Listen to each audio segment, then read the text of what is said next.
Today we are continuing the stories of Charlie's from A to Z.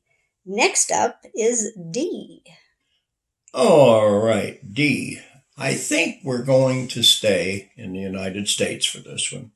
We're going to go to Detroit.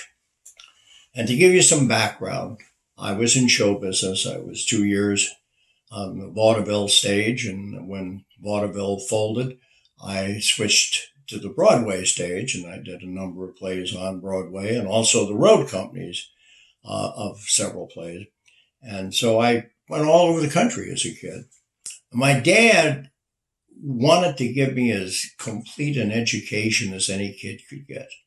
And so everywhere we went, my dad would take me to places. And then because he was one of the great bullshitters of all time, he was able to talk me into these places. I was at a coal mine. I went through a steel plant.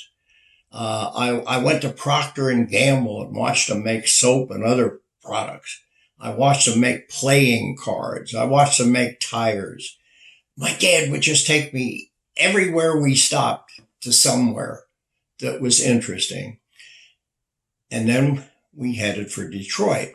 Well, that was kind of special because I was a big fan of the Lone Ranger. In fact, when we were on our way to work, I think the 30 minutes call was at 8 o'clock or 8:10, something like that.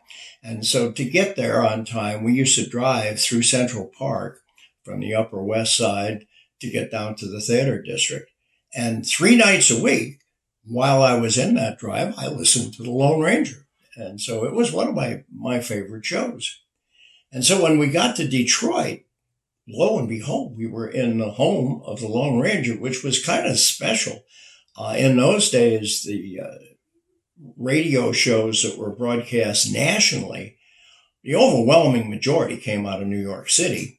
A few came out of Chicago, and a few came out of Los Angeles, but that was it, except for an occasional program that would come from another station. And the Lone Ranger came out of Detroit, WXYZ, I believe. And so when we got there, my dad talked him into letting me come and see the show. Now, they didn't have an auditorium where they brought an audience in. I had to watch the show from the control room. And of course, as an actor, I was fully aware that the guy on the screen or the guy on the stage was an actor. He wasn't the person he played. He was an actor. I was an actor. Obviously, I do that. And I still wanted to enjoy shows. I wanted to enjoy going to the movies. And so I did my very best to kind of black that out and get with the story. And with the Lone Ranger on the radio, I just did a great job of doing that. And so there I was in the control room. And then Tonto came on the scene. Tonto. It wasn't Jay Silverheels, the guy that played the role in television that most people identify it with.